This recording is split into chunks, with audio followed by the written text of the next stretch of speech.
Welcome everyone out there in the virtual world with us today. My name is Levon Esters, and I'm the lead co-director of the Mentoring Purdue program, or the MAP program is what we like to refer to it here at Purdue. And I'm glad to be here with you all today. I'll be the one facilitating today's workshop, or webinar, excuse me. And the title for today's webinar is Technology Tools for Virtual Mentoring. And so we have a wonderful panel with us today. And so what I would like to do is to read for you a brief description about today's webinar, just to remind everyone what will be the focus for today's webinar. And then what I'm going to do is I'm going to turn over to the panel so that they can introduce themselves. And then once they are done with that, then I will then proceed with some questions. And so I'm going to pose the questions to the panelists, and they're each going to have an opportunity to react or respond to the question, and then we'll just move through it, and then hopefully trying to wrap up at around in about 40 minutes or so, about 45 minutes, and then we'll open it up for Q&A. And so what I would encourage you to do is to please, during this webinar, place your question into the chat box, because we have members of our MAP team that will be monitoring the questions and will let me know when it's time to open up for Q&A what those questions are. So I appreciate those MAP team members, which I will acknowledge at the end of this webinar. So today's webinar, again, technology tools for virtual mentoring. During this time of social distancing, virtual learning and even mentoring has taken a turn towards technology to meet the needs of students across multiple disciplines. This workshop will highlight technology tools to assist with virtual mentoring when physical connections are limited. Please join us for this discussion on how we can stay engaged in this new normal. So I would like to, again, now allow my three panelists to introduce themselves. We have Dr. Pernella, Rowena, Deams, Sergio A. Gonzales, and Dr. Renae Mays. So Dr. Deams, you can begin with the introduction. Good afternoon. I'm Pernella Rowena Deams. I currently serve as Dean of Student Leadership, Conduct and Health at Kentucky State University. In my, profession and pastime, my interest is in historically Black colleges and universities, HBCUs. I consider myself to be an HBCU enthusiast and advocate. My background is in counseling psychology. My doctorate is in counseling psychology, as well as my master's. And then my undergrad, I double majored in psychology and sociology. I'm originally from Southeast Louisiana, and I'm just throwing it out there because the more I talk, the thicker the accent gets. I'm glad to be here, and I hope that this will be a great experience for those listening.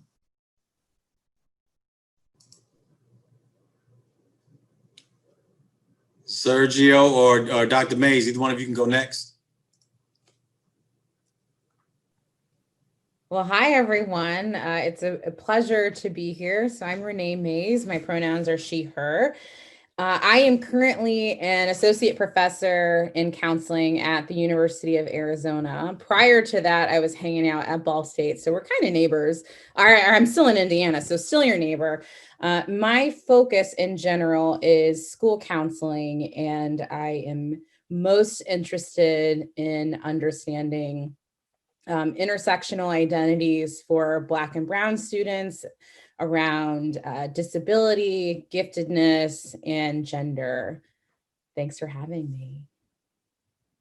Thank you. Sergio.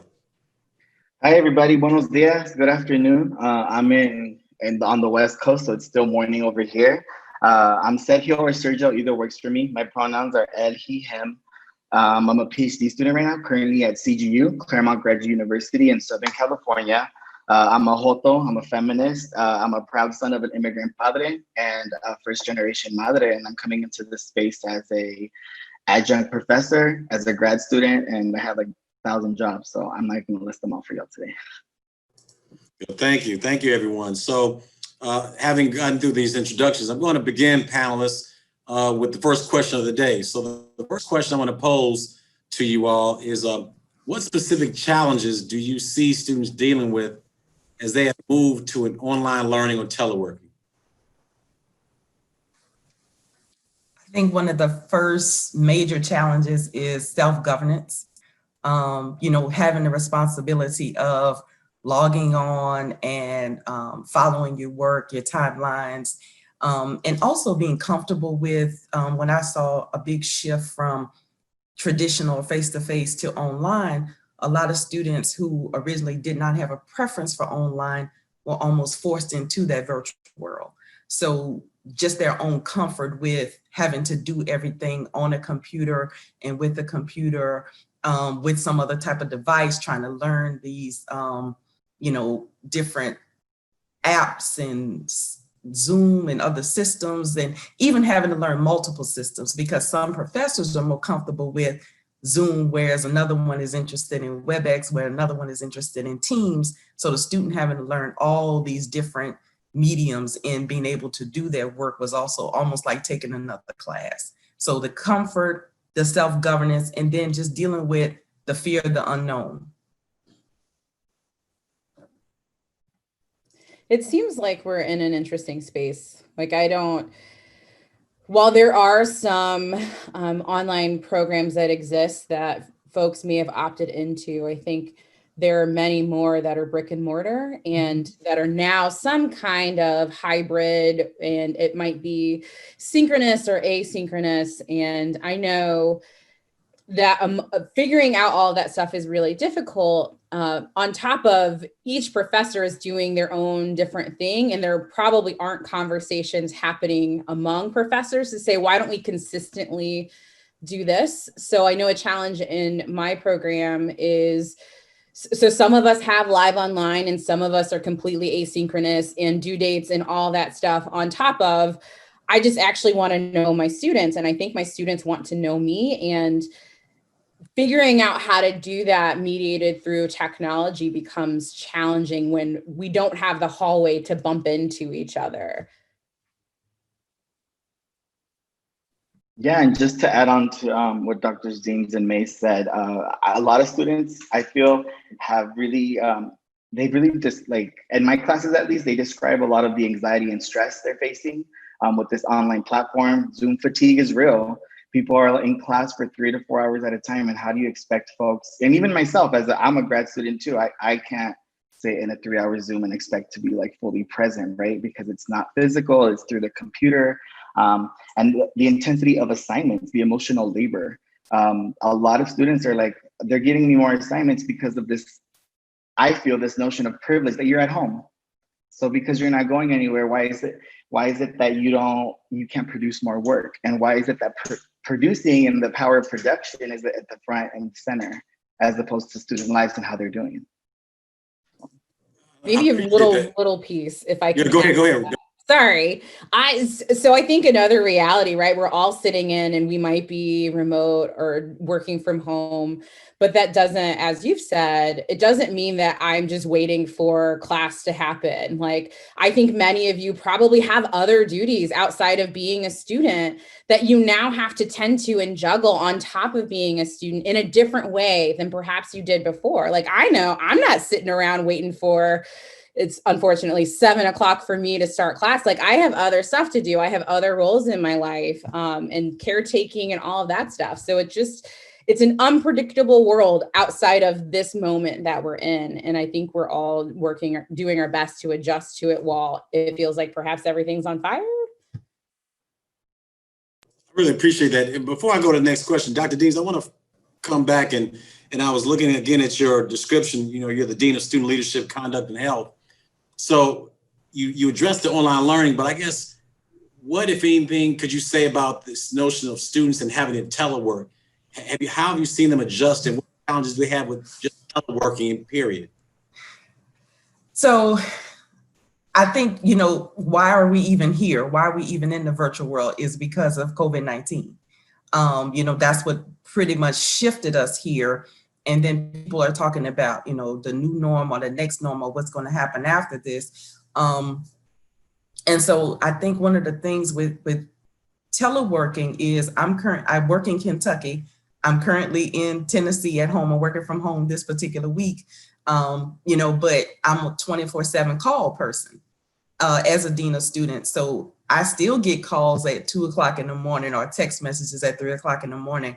And so I think that's one of the things with virtual work is you're forced to be 9 to 5, but it seems like you're more available since you're virtual. So you will get a 7 o'clock call. You will get and then time zones. I'm in Central Time Zone, and I think most of you all are in Eastern, and my work is in Eastern. So I have to adjust, like I'm fighting to get in the bathroom from people who are in Central, and trying to work from Eastern. So I think sometimes because you're not physically present, people assume you're more available.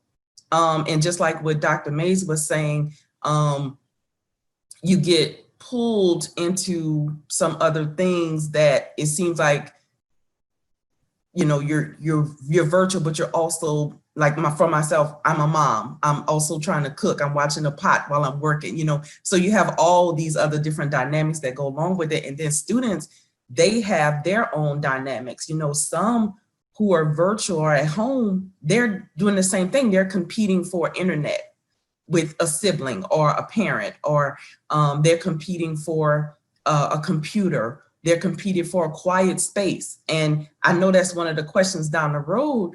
Do you have to show your video? Do you have to show your camera? Do you have to show yourself? Because I could be literally working while I'm rocking a baby or something like that. So there's all these other pieces that are part of ourselves that when we're teleworking, we end up doing both at the same time. I really appreciate that. I like that latter part as well. And we'll get back to that point again. So let me move to the next question. So I know each of you, and you all are phenomenal mentors. And so the question is, many grad students, as you all know, are experiencing stress, which impacts their physical and mental health. In what ways can mentors support these students from a distance? Because, I imagine some of you have heard, I know I've heard it myself, that, there are grad students that have shared with me in different spaces across campus that their advisors have just forgotten about them. They aren't into their needs. So I guess, how could you address that question? In what ways can mentors support these students from a distance? So if I could, just kind of reiterate on what Dr. Mays said, you don't get to bump into each other in the hallway. One thing mentors can do is take it to the next place.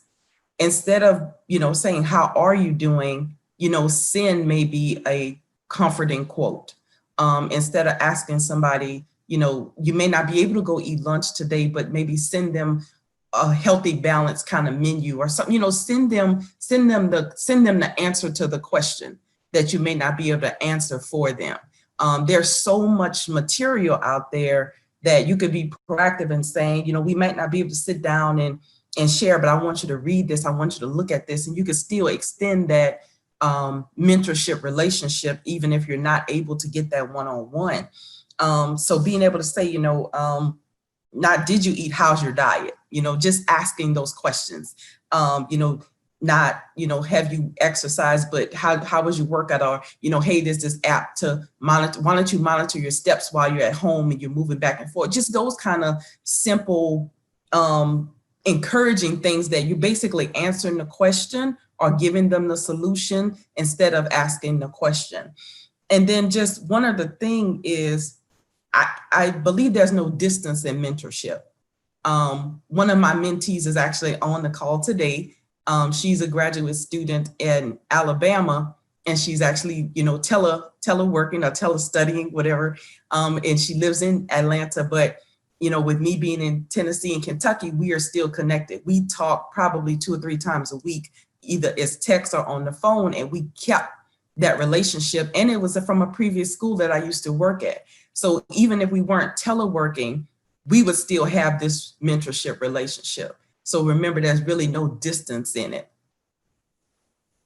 Dr. Mays? I think about, something so I'm in a weird space of being in Indiana, but working in Arizona. So time, I don't understand how that works. But I've tried to be more communicative and also much more personal.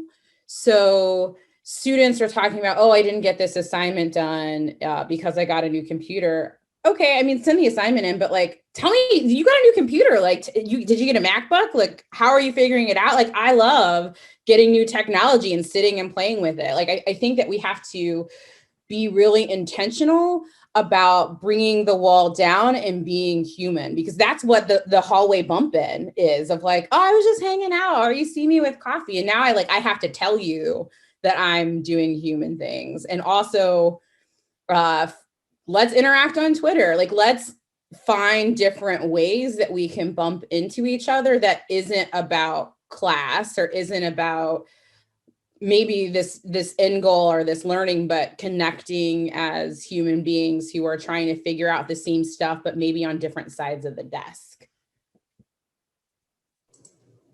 Sergio. Yeah, that's a beautiful point. I think for me, I do this a lot in class. I do temperature checks. So anytime we start any kind of conversation, discussion, I say, y'all know how I am. I'm a Pisces. So the way I'm gonna the way we're gonna function in class is the feelings. I'm all about like my feelings and my emotions. So I know I'm out of it. I know I'm stressed out. I can only imagine how you're feeling. And so I say, we're gonna do temperature checks. Of course, there comes like that power and like the power dynamics of the environment that you create in this microcosm that is, your Brady Bunch screen in the classroom, right? And so for me, I said, I can't control this institution, right? But what I can do is create a space where you wanna come, a space where you feel like, you know what, I don't have pressure if I didn't finish the assignment because Sergio's not gonna go crazy about this assignment. So I do temperature checks every time. And I tell them, I do this because that's gonna tell me how we're gonna navigate our discussion today. That's gonna navigate whether we talk about the scholar strike and how that's gonna tie into the work that we're doing. That's gonna tie into what the hell's going on with the national uprising, what the hell's going on right now with Mother Earth wiping us out left and right in all kinds of ways, right?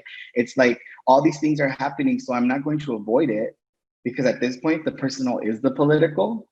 And we need to be discussing it in class and we need to humanize it. And so to Dr. May's point, I'm intentional about that. So I created an assignment last week and I said, one of your assignments for next week is to do something for yourself. And that has no connection to academics, to your family, to anybody else but yourself. And if you're comfortable and willing, come next week and prepare to use that as your temperature check. But that I literally put that as an assignment in their thing that they have to do for next week. I appreciate that. So all three of you said something interesting, and it leads to this next question. I'll start with you, Sergio, if you don't mind. The question is, how should you set healthy boundaries in online mentoring relationships? I think that's a hard one because I'm like, what is healthy? We're in a pandemic, so what the hell is healthy at this point, right? I think what I tell students or mentees is that, what are the expectations you have of me? And then let's co-create these expectations. And within those expectations, I'm very upfront and I say, if you email me at 11 o'clock on a Saturday night, I hope you don't expect me to respond because I do have a life as well. Like I wouldn't email you at 11:59 p.m. on a Saturday night and expect you to respond by 12 noon Sunday because you have a life outside. And so feel free to send the emails, et cetera, right? Or the communication. We can set up the time and try to create a balance like Monday through Friday. And if you can't, then we'll figure it out. But the norm is not going to be responding at all hours of the day just because we are at home. And so I try to create a precedent where I'm like, I'm going to set these boundaries, but I also want you to create boundaries and I'm going to hold you accountable to them. So you hold me accountable to them. So that's the way I try to navigate that. And Dr. Mays, I see you shaking your head vigorously. So what do you want to share before we go to Dr. Deams with this? I just want to co-sign everything that Sergio said. I think sometimes we aren't intentional about those conversations about expectations and the boundaries that we have. And right now it's, I think, really easy for boundaries to be really fluid and not exist. And they also, so I'll say this, and I think this is what you were alluding to as well. Our boundaries shift depending on who we're working with and what they need. So I know that I have an Afro-Latina in class and she really connects with me. And so our relationship's going to look different than someone else because she needs something different. And that's okay. We've had a lot of personal conversations because we're looking in and doing a lot of journaling and reflecting, and she's being really, everyone's being vulnerable, but her vulnerability is unpacking some hard stuff. And so we need to talk about that. And like, we need to process it and connect in a different way than her colleagues who are her peers who have great thoughts and reflections, but it's not the same because they're white. Or they're like, they have more privileged identities. And so I think, being vocal and saying like, here are the things that I need, like, is this a mentoring relationship that we can do this, or what things can we do and what things might I need to look for someone else? Because one, I don't think you should ever have one mentor, you need to have multiple, and they all don't have to be everything for you, but you can have everything that you need met across your mentoring squad. Yeah, Dr. Deams. So since I shifted from academic affairs to student affairs, I was in the classroom for the beginning of my career, and this past year, and now I'm into my second year as a dean of students, I'm probably the worst person to answer this question because I'm on 24/7 call. I also live in a residence hall when I'm on campus. I live in a female freshman dorm in freshman res hall in was considered like the director's apartment. So I live on campus.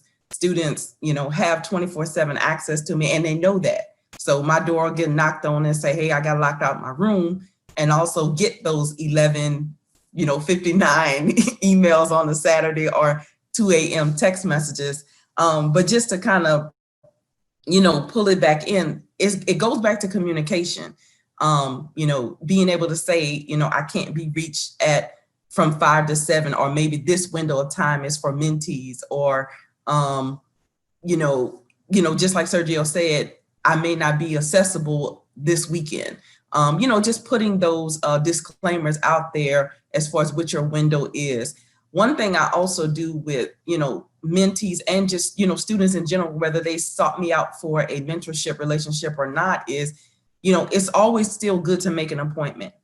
When people ask me for a letter recommendation, I said, look, you have to remind me multiple times. I will do it, but it goes everywhere. So what I even ask people to do is, let's make a appointment and I'll write your letter on the spot during that appointment time. And so what works for me sometimes is, again, let's get an appointment in, and then also communicating that I might get shifted and pulled somewhere, and don't be discouraged by that. I'm still here, I'm still available, and don't feel bad about asking me something multiple times. I know that's different for everybody, but for me, I don't mind you reminding me 7 times for a letter if you don't have it yet. Sometimes you get it in 2 reminders, sometimes it takes a few more, but I don't mind that. And just being able to communicate what's your style and your openness and what your boundaries are. And that's the big thing, is going back to communication in that. Yeah, I appreciate that. So this next question, of course, everyone can respond, but I want to start with you, Dr. Mays. The question is, in what ways can a mentor help their students feel comfortable sharing how they are doing emotionally in a virtual setting, without, again, it's also being intrusive. So I'll start with you with that question.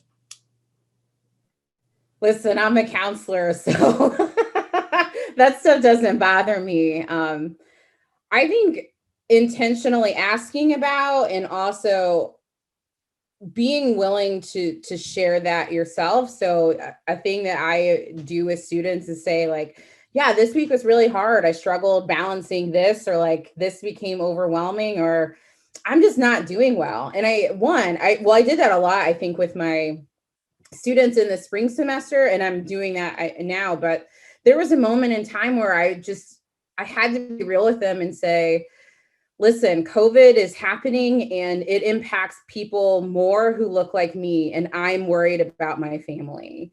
And I think that opened up space for them to say, yeah, this shit is weird and hard and scary, and I'm not doing well. I'm struggling to function. So I think if I ever ask a student or anyone to be vulnerable, I have to be willing to do it too, while also understanding that some people don't, like, that's not a thing that they need from me.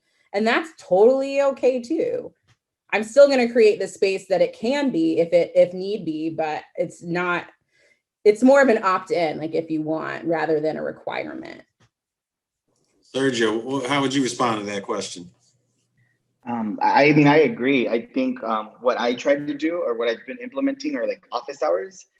So like in my schedule, like I'll create like office hours, like for one class, it's before class starts. I'm like, oh, I'll just be on. If you log on, I'll be on and we can use that time to chat, etc. And sometimes I'll get like 4 to 5 folks that join. Sometimes it's one person.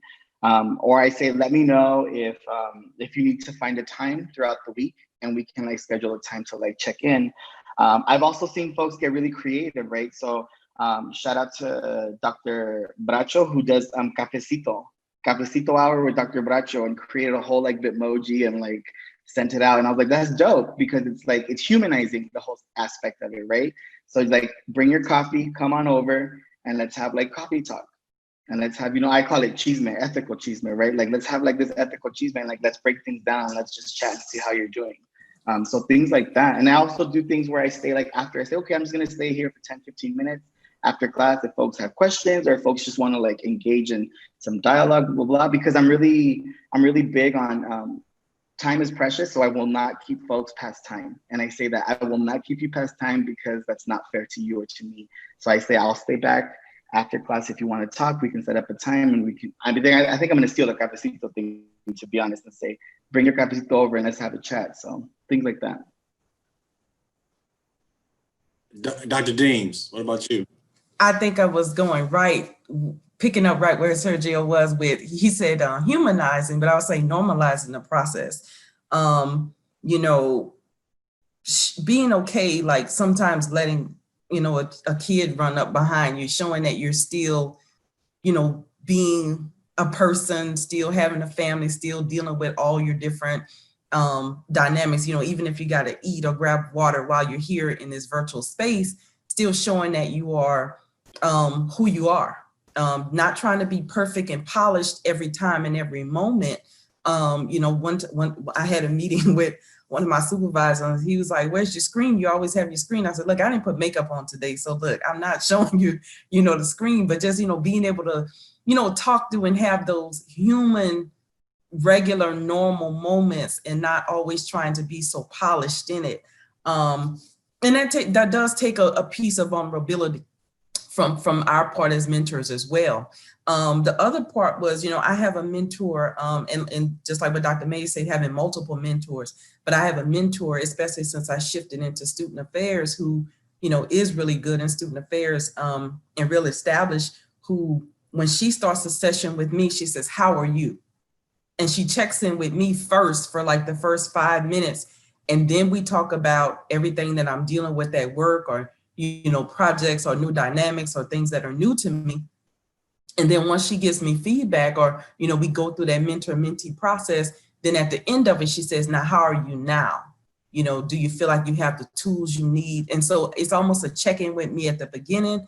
I get the information and insight and wisdom, and then it's a check-in with me at the end to make sure I feel comfortable with executing whatever she gave me. So you can still have that normalized or humanized experience in it, no matter what you're dealing with, whether we're in a screen or not. Try as best to make it as if you are having that personal touch, even if it's a virtual hug. I appreciate those perspectives. So next question I want to dive into is, how do you think mentoring and advising will change post-COVID? Who wants to start with that? How do you think it's going to change post-COVID, mentoring and advising?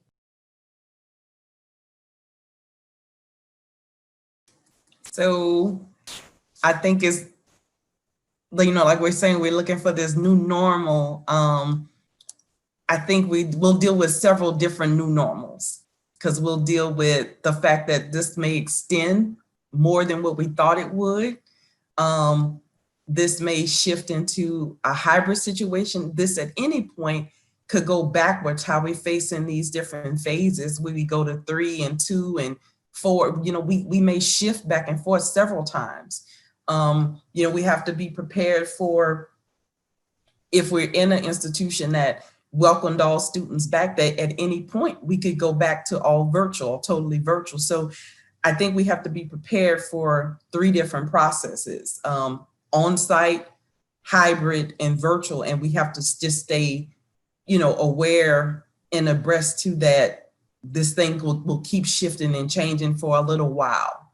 We were dealing with different predictions about it, but it will keep shifting, and it may shift and change for each institution. You might have a mentee that's at a on-site face-to-face school, and they return back, whereas you might be totally virtual. So there are different dynamics for the different people that that you're working with dealing. I think that's one of the biggest things, is that we have to be open to going with the flow, because we don't know what the flow will be. And so it's always good to be prepared to learn different mediums. Like right now, I'm pretty comfortable with Zoom, but I need to learn Teams for, a meeting that I have Friday. I have to learn, and I do some of those conferences for my church. They love WebEx. So, you have to almost kind of like get that mentorship, teaching and training, even if it's from the technology side, for yourself, because you just never know how it's going to shift. So I think my biggest thing with that is being open to the fact that we're not sure what's post-COVID going to look like.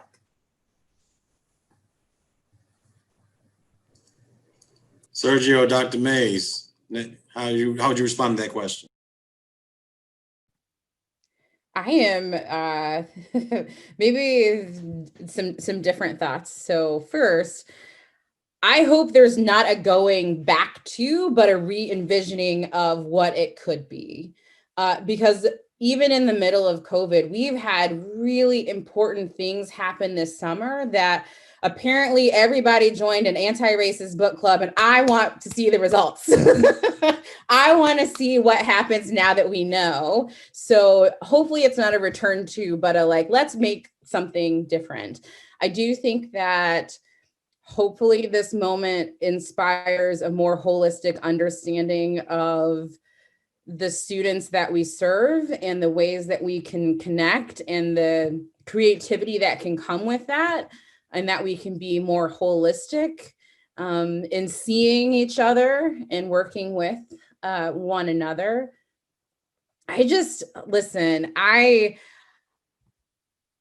someone who's engaging in a lot of justice and anti-racist work, I'm ready. I'm so this is a good moment. I know we're not going to go where we need to go, but I want to see where we end up, because each of you who are on this and beyond, you all are going to carry the torch forward. And so help us to envision what the new possibilities can be for, one, universities to function, but also how mentoring can look and be better. Mentoring used to be, I think, this very hush hush, all of the people with privileged identities knew that this is how they got the leg up.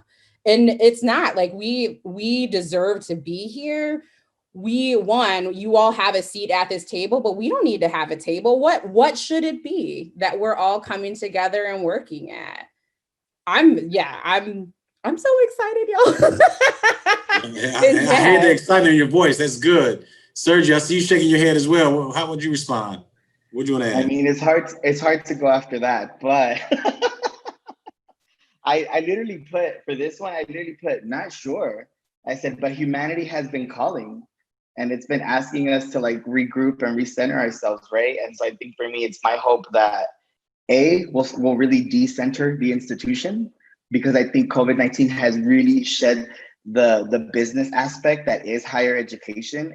It's a business, and it's in the business to collect coins from students, to put students in debt, specifically students of color, right? First gen, low income students of color, into this high debt that technically they might never get out of. And so for me, my goal is, and my hope is that mentoring and advising will really start to center well-being, start to center self-grace, start to center how we check ourselves, and really check our privileges and really check where we're coming from. Because some of the syllabi that I see, I'm this is ridiculous. You expect folks to do X, Y, and Z while all these things are happening? Have some grace and say, you know what? We don't need to do that. But it starts with us. What are we doing, right? When we're at this table. Because we go through the process, we internalize a lot of this colonization, a lot of this oppression, And half the time we don't realize that we're spewing it back out. And so like, how are we now part of this problem as opposed to part of creating this like this reimagined solution? So I think for me I'm really hopeful for, recentering folks and recentering like well-being. Yeah. If Dr. Deams. Yeah, if I may, just a sandwich in between what Dr. Mays and Sergio said.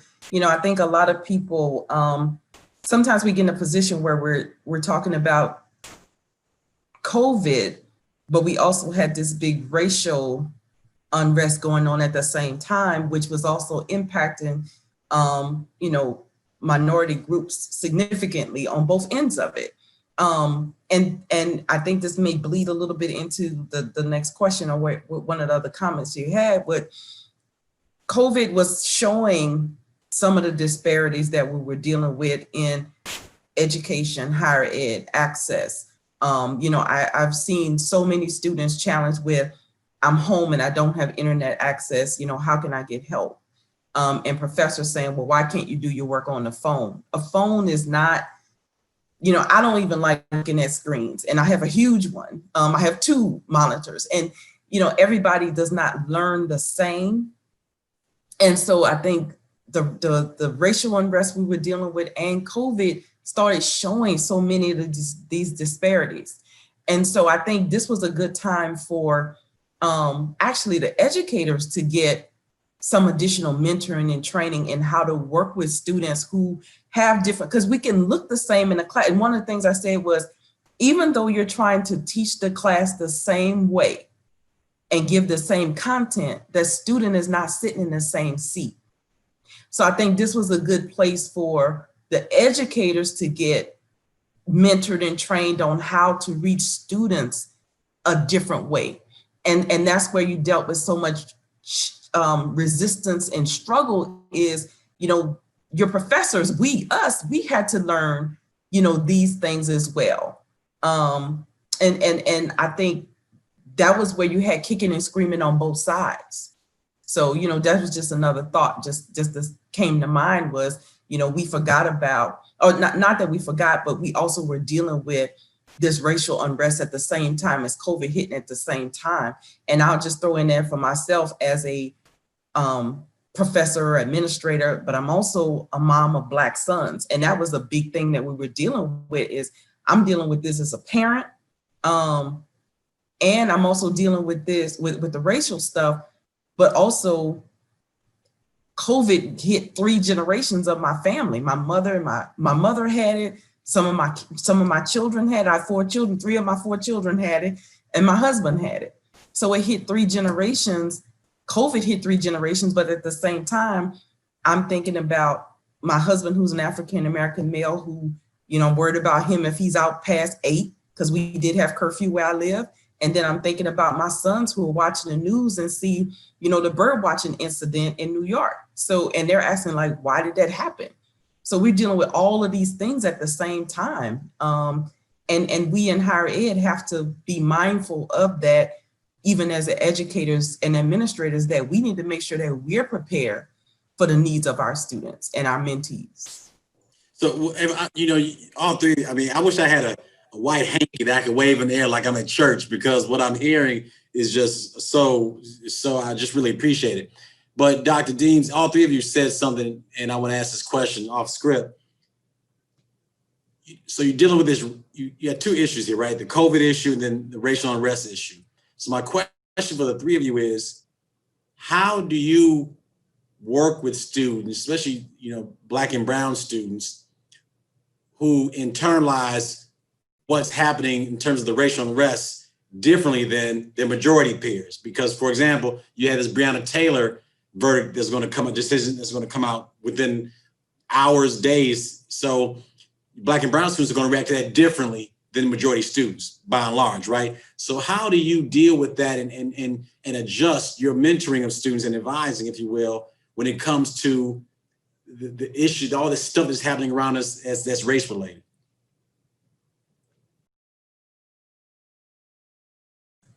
So I'm actually in Kentucky. A significant amount of my students are from Louisville, right where the Breonna Taylor incident happened and took place.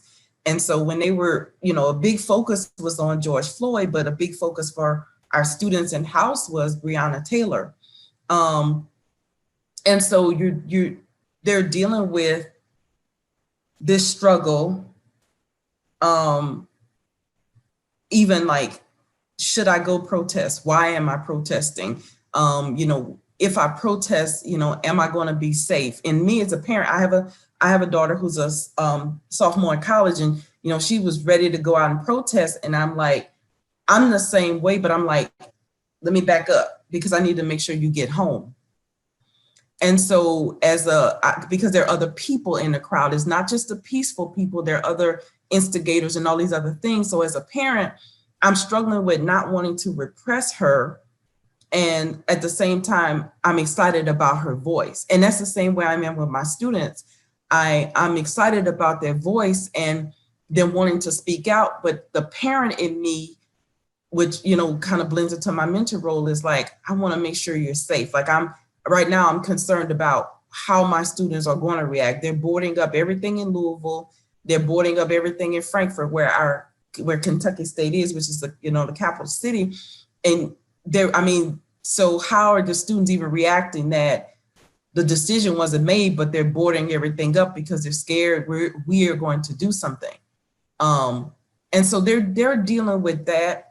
And I have to deal with that as that mentor who comes off, I come off as very motherly with my students. And so I'm struggling with, I want to make sure what I tell you or say to you does not repress your voice and does not repress your drive to, be out and speak out. But at the same time, I want to make sure you're safe and you return back to me. So that's my own kind of struggle with all of this that's going on. Is I'm excited about it. I want the voter registration drives. I want you to, speak out. I want you to talk about, in my case, historically Black colleges and the impact that we have had in getting things turned around. I even tell my students, if the whole college registered to vote here in Kentucky, you could control the decisions right here in the county. You all could be on the school board if everybody, registered here. So just letting them know the power that they have, but also being protective in their power and in their voice. Yeah. Dr. Mays and then Sergio, how would you respond?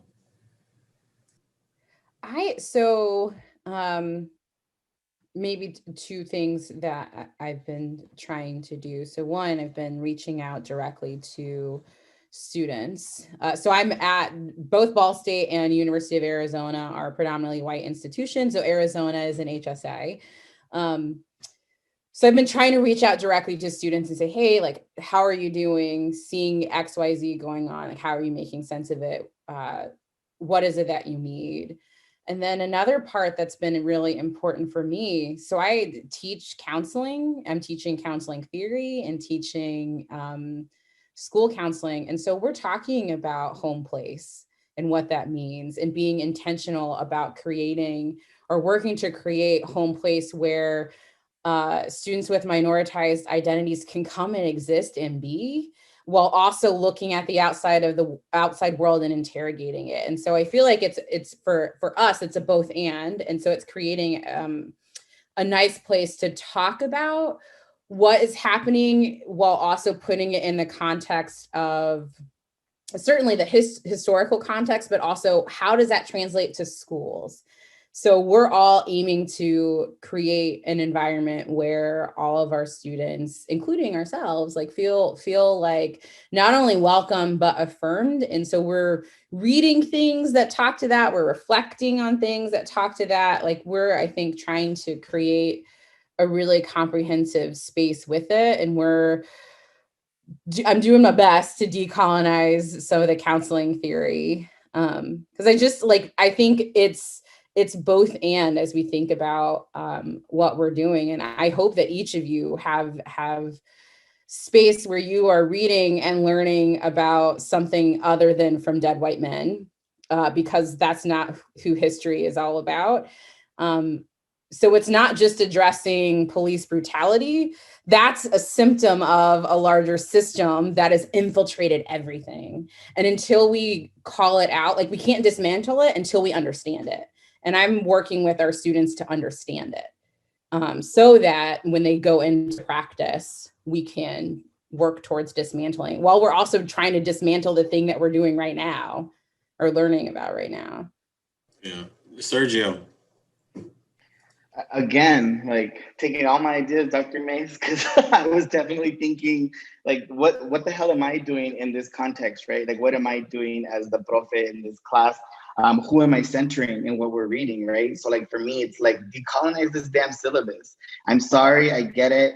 These white people had the power and privilege to create this theory, but like, that's not what's happening right now. There's so many folks that are not acknowledged. I'm always like, cite Black women, cite Black and brown queer folks that are doing a lot of this work, cite Black and brown trans folks that are doing a lot of this work. And so what I do is I specifically will go and find other aspects, not just like readings, but other things like videos, et cetera, which ties into another question. But I try to center these things. And then every time we have discussion, I say, please come in with questions. How did you feel when you read this? How did you feel when you watched this? And I go through a whole process of reflexivity, because that for me is really teaching folks to be critical, to be critically conscious about what's going on around them, to unpack it.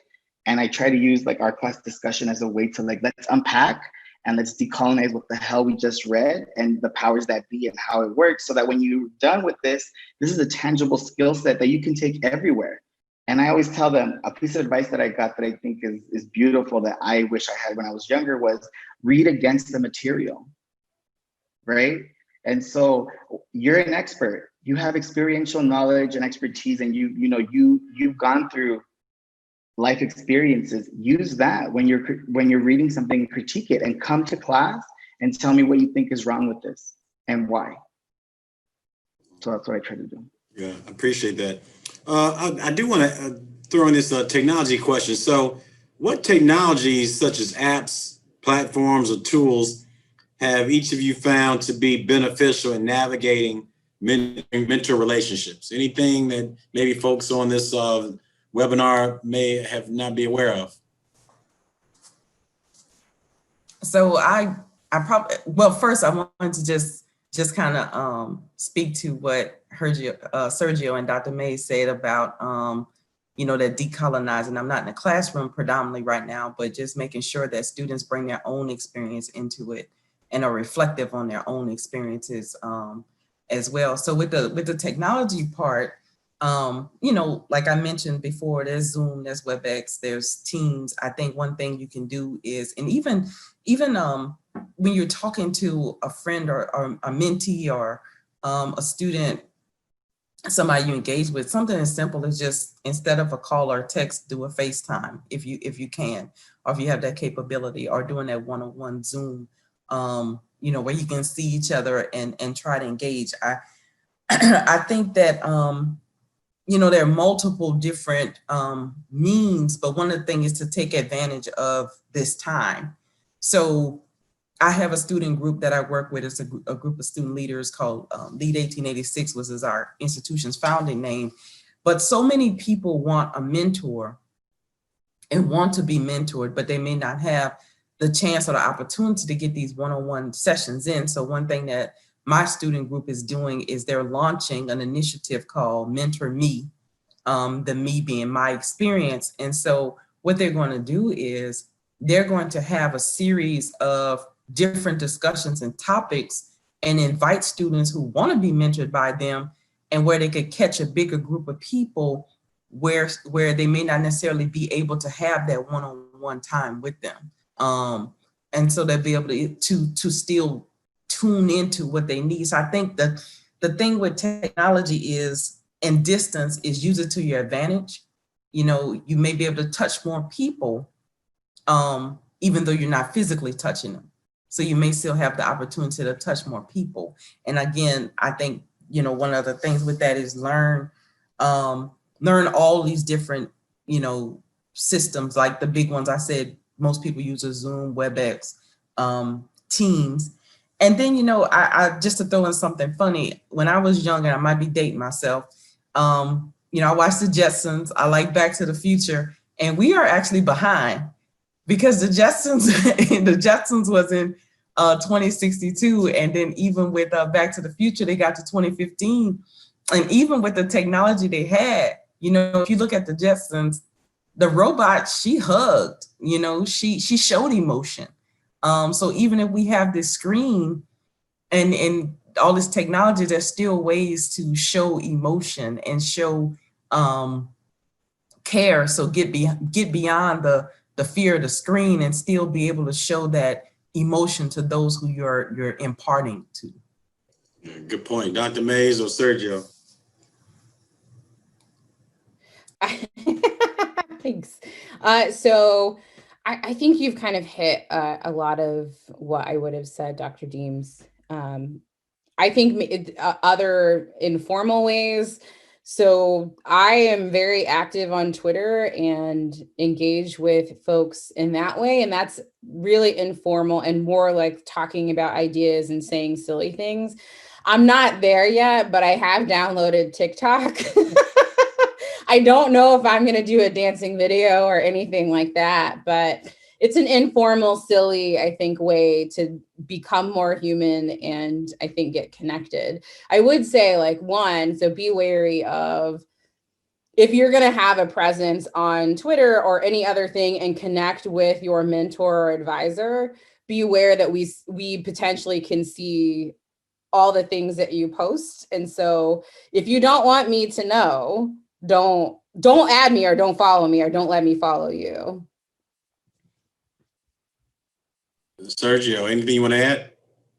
No, that's real. I definitely agree with Drs. Deams and Mays. I'm all about using social media. Use what students are using. To me, I'm like, I need to get on your level. So if you're using Twitter, all right, what about Twitter? Like bring something from Twitter, bring a tweet. You can cite it on APA. It's hard as hell, but you can cite it. So let's bring it in and let's use it because that's also a reference point, right?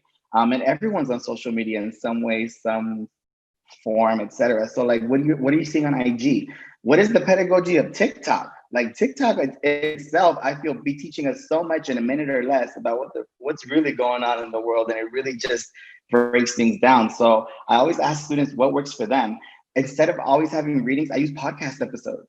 Listen to it, engage with it, because my ADHD kicks in hardcore and I have to multitask.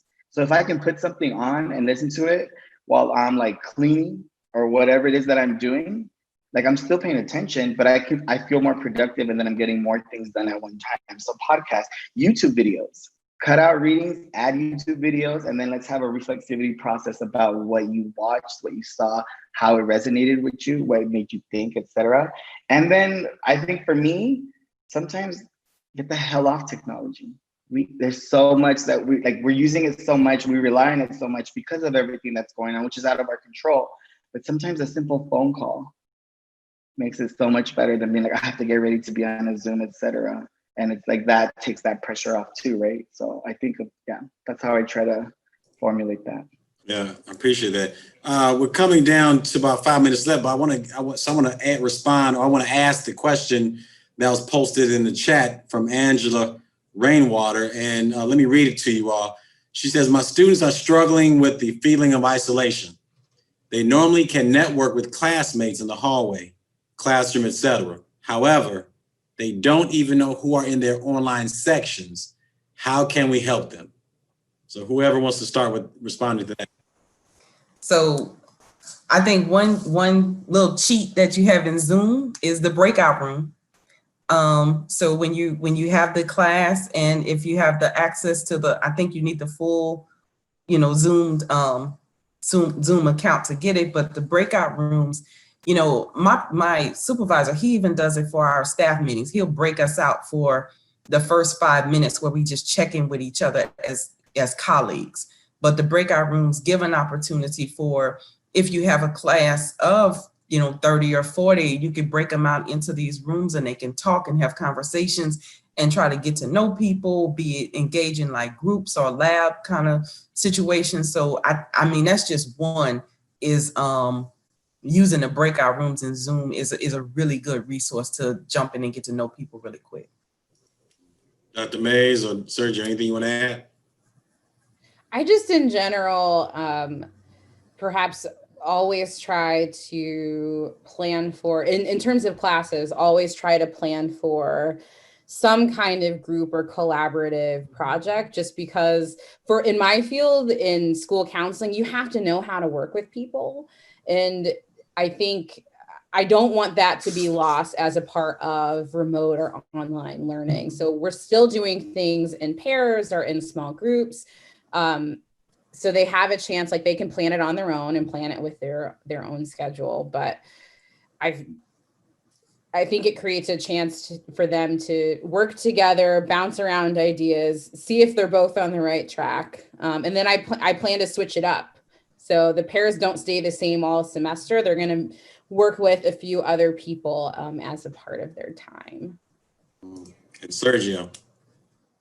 Yeah, I agree. I think I'm big on using the breakout rooms, and then sometimes I make them even smaller and I switch people out. It's very much like, oh, okay, cool. This week it was, four breakout like rooms, and I just randomly put people, and then I try to remind myself like, oh, they've been together, to switch them out, and do collaborative things. And then if I'm gonna require to work on like a group project, etc., then I deduct time from class, because again, time is precious, and it's not fair that I'm saying you're gonna have to work on a group project, and if they don't have any other, I try to be cognizant of the fact that if they don't have any other time to work on this, then the scheduled class time that they already scheduled in will be the time that they can use it. So I'll say, okay, we're gonna have to end earlier so that y'all can go into your group work and do what you need to do.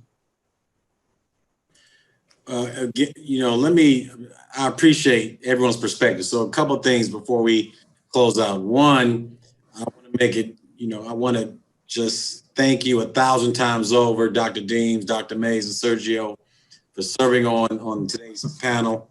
You all did a phenomenal job. And when I reached out to you, I was so excited that you all agreed. And so I just want to say, you can see in the chat, people are giving you shout outs and quoting you and those sorts of things. So you all did a phenomenal job today, number one. So I really appreciate that, and thank you 1,000 times over for that. I also want to take some time out to acknowledge, I don't do this by myself. I have a great team. So Stephen McBride, who has been doing a lot of work behind the scenes. So thanks to Stephen, but as well as everyone else on our team. So Zach and Brooke and Quincy and Ryan and Ariana and Victoria and Andres. Dr. Knobloch, of course, who's the co-director, he's on the Zoom call as well. Thanks to you all for coming together and making this a great event. Stephen, I don't know if you have an opportunity. Can you show very quickly the flyer? Can you do that, Stephen, if you're on? So everyone, this is the lineup flyer for this fall 20 workshops. So of course we had today's workshop, Technology Tools for Virtual Mentoring. Then we have October 21st, Effective Mental Health Strategies for Mentoring Through COVID. And then we have November 18th, Mentoring for Career Readiness and Advancement Beyond the Academic Setting. So that's our lineup for the remainder of the semester. So be on the lookout. So I would encourage everyone who's on the call today to, tweet and retweet and Facebook and Instagram about what you heard today. Share with your peers, invite them to attend October 21st and the November 18th workshop, webinar, if you will. But again, I just can't thank you, Dr. Deams, Dr. Mays, and Sergio enough for your contribution today. And I just want to say thank you and hope you all are well and be well. And like I said, reach out to us if you ever need anything.